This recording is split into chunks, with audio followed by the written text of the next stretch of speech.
of the resident.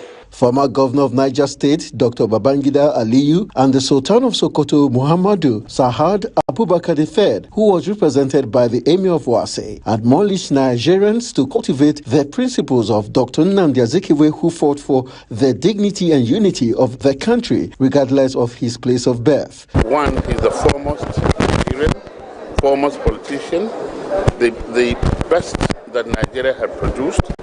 One at the beginning, Zik wanted one Nigeria. While other regionalists or other people who are describing Nigeria as a geographical expression, he was saying he was for one Nigeria. What our forefathers have done, it seems that we have derailed from it. And I want to use this opportunity to ask Nigerians that we should come back to the way our forefathers actually gave the foundation of Nigeria. Wife of late Dr. Azikiwe, Professor Uche Azikiwe, guest speaker and other guests at the lecture expressed their various views on the life and principles of Nigeria's founding fathers. Gives us that willpower to continue believing in Nigeria. Because when we hear these social media people saying nonsense, we feel bad. But with something like this, we know that Zik is still alive. Based on the ideology of Zik. Because Zik said, look, you saw America, how much they thrived, how much they were successful because they were united, irrespective of their divisibilities. So he brought this back to Africa. And I wanted for us to have a united state of Africa. But of course, when that dream could not work out, he continued with his ideology and sacrificed his own executive prime ministership. When they come together, you see the beauty of this country.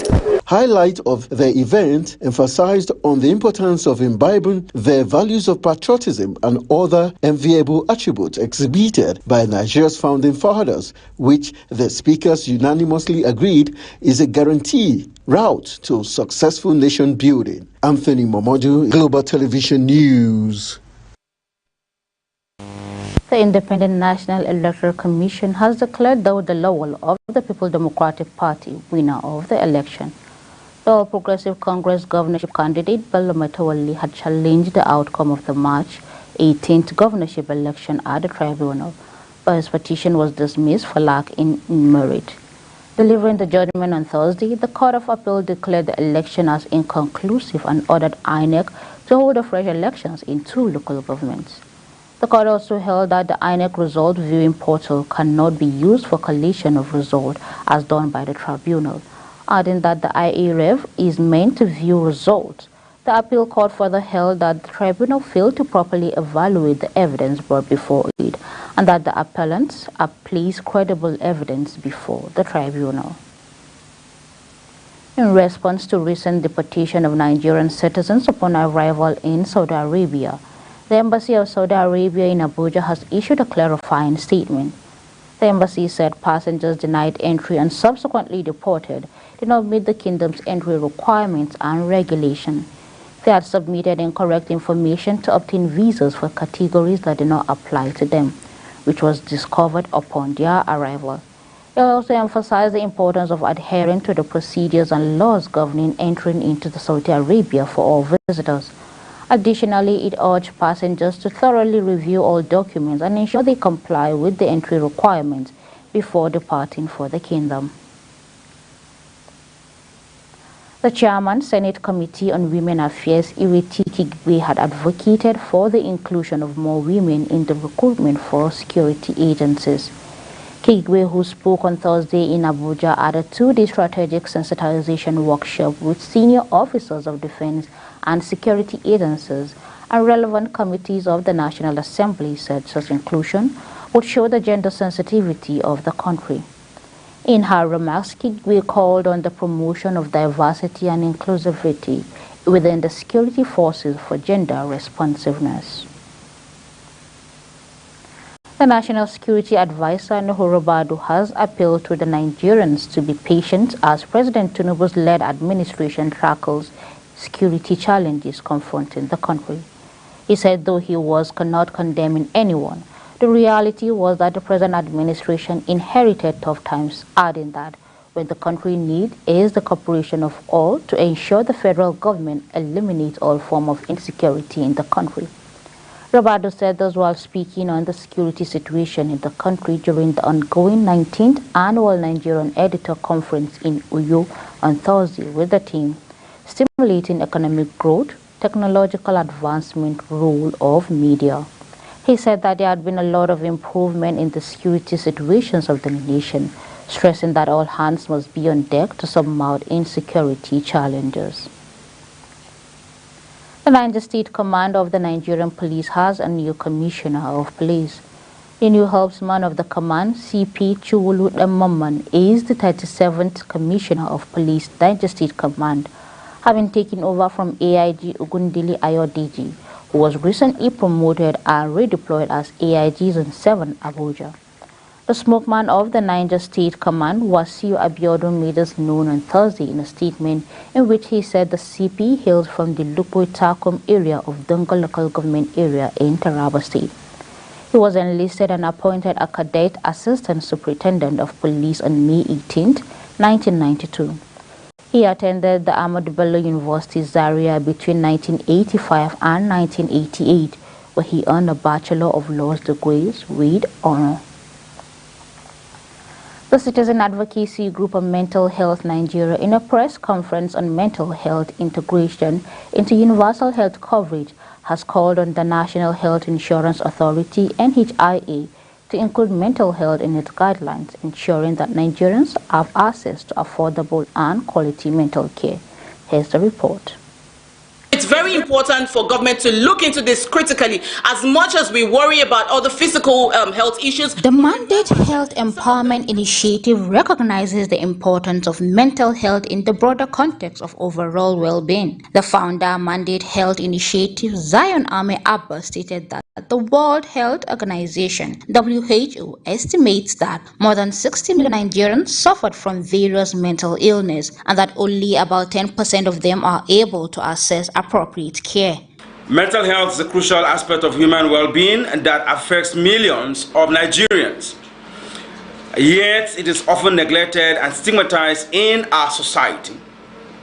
This is why the Citizens Advocacy Group on Mental Health Nigeria is calling on the National Health Insurance Authority and also the government of the federal government to make necessary moves and deliberate actions to include mental health into the guidelines of the National Health Insurance Authority. It will also interest you to also know that these have a way of increasing access to affordability and equality of mental health care. Speaking further, Dr. Saadat Adam, founder of Secure the Future International Initiative, called on the federal government and all health agencies on the inclusion of mental health. It is very important for Nigerians, especially the newly appointed ministers, to understand the importance of going back to every document that was assented by the former president so they can include it in their present work scheme. It is very important to also understand that there is truly no health without mental health. I mean, if we talk about mental health today, that's the productivity of every citizen in Nigeria. And so if we don't pay attention to the mental health of our citizens, how do we then expect a productive nation?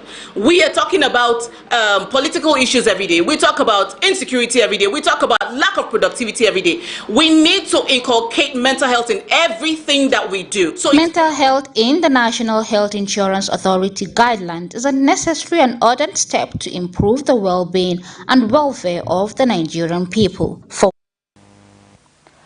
The Global Alliance for the Incinerator Alternatives has called on leaders to tackle the plastic pollution crisis and issues affecting individuals and community health and rights. The Alliance made this known in a press statement released on Wednesday ahead of the third session of the Intergovernmental Negotiating Committee, INC, on plastic pollutions, which begins this week to negotiate a global plastic treaty. featuring representatives from a coalition of civil society organizations, the CSO called on their leaders to urgently address the plastic crisis. The alliance noted that with the problem escalating to massive proportions, the NISC stands as a decisive turning point in the battle against plastic pollution. The Director General of the National Youth Service Corps NYSC, Brigadier General Yusha Udgar Ahmed, has warned corps members to avoid any form of misconduct that may lead them into trouble during the service year. He added that violators of NYSC bylaws and other laws of the country would be sanctioned appropriately. The DG stated this in his address to the corps members during his visit to NYSC Kano State Orientation Camp in Kusala Dam Araye and Kastana State Orientation Camp, while congratulating them on the successful completion of their courses of study. He added that the improper dressing in NYSC uniform attracts sanctions. While presenting the camp situation report to the Director General, the NYSC State Coordinator Hajia Halima Abdul Karim Abubakar said the corps members have all exhibited high level of honesty, dedication to duty, and all-out loyalty to the scheme. Over 6,000 internally displaced persons slept in the open space at the Muna IDP camp Maiduguri on Wednesday night, following a fire razed down about 1,050 houses and claimed their lives. The camp, which originally used to be populated mainly by IDPs from Mafa, Mati, Dikwa, and Gamduru Ngalla local government areas, is now also an Goza, as well as returnees who would not stay at their ancestral homes when they were relocated home from the following closure of official camps by Borno State. By UN standards, every IDP household should have 9 persons. However, the majority of the household at the Muna camp had no fewer than 12 persons. The Ogun State Governor Ademola Adeleke has directed all state public officials to start wearing the Adire Ocean attire every Wednesday. The directive, which aims to boost the industry and enhance the cultural strength of the state, bounds all public servants of the state, including the State Executive Council, special advisors, ministries, departments, and agencies, among others. The development made known in a communique issued on Thursday by the state head of service, Ayole Aina, and signed by the governor's spokesman, Olawale Abdul Rashid. Residents of Calabar have expressed this concern that the rise of insecurity in Cross River State may disrupt the famous annual Calabar Carnival scheduled for December 1st. With kidnappings becoming rampant in the capital cities, residents vented their fear that this year's carnival could be overshadowed. They urged the government and security agencies to urgently address the crisis. According to NIA, Calabar has faced almost daily abductions targeting professionals like doctors, lawyers, professionals, professors, and government officials. The Nigerian Medical Association called off a 40-day strike over the kidnapping of Professor Ekenem Ephraim, a neurologist held captive for 115 days since July. You're watching Global TV AM News, coming to you live from Nigeria's capital, Abuja. We are on StarTime channel 276. Kindly follow us across social media platforms using @Global TV NG and other handles now showing on your screen. When the AM News returns, South Korea risks losing nearly 4 million jobs, all thanks to artificial intelligence. The news continues shortly with details of this and other stories right after this short break. Please don't go away.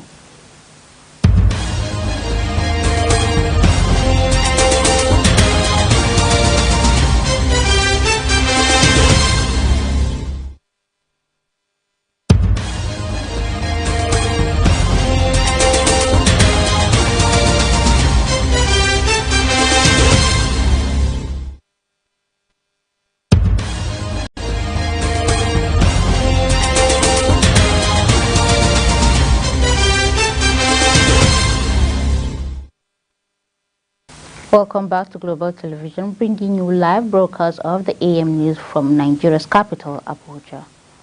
Back to the stories and on foreign scene. China has condemned on Thursday U.S. President Joe Biden's description of Xi Jinping as a dictator as extremely wrong after the two leaders wrapped up the summit in California.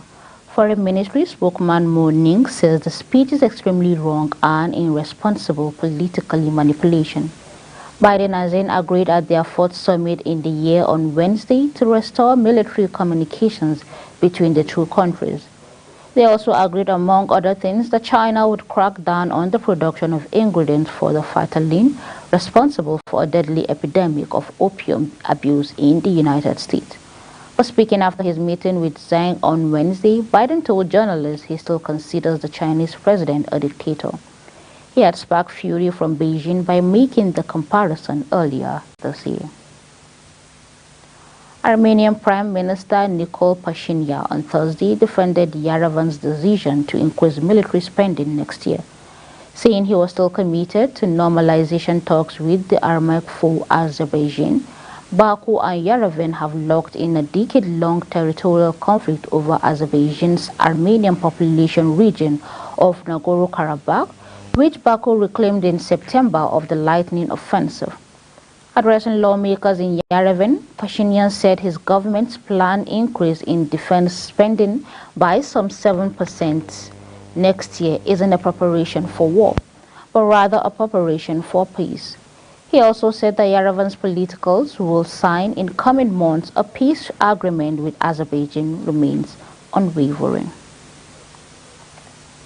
Nearly 4 million jobs in South Korea are at risk of being replaced by artificial intelligence technology over the next 2 decades. A central bank study released on Thursday said rapidly advanced AI technology has triggered global concerns over everything from job losses and cyber attacks to humans losing control of systems they had designed.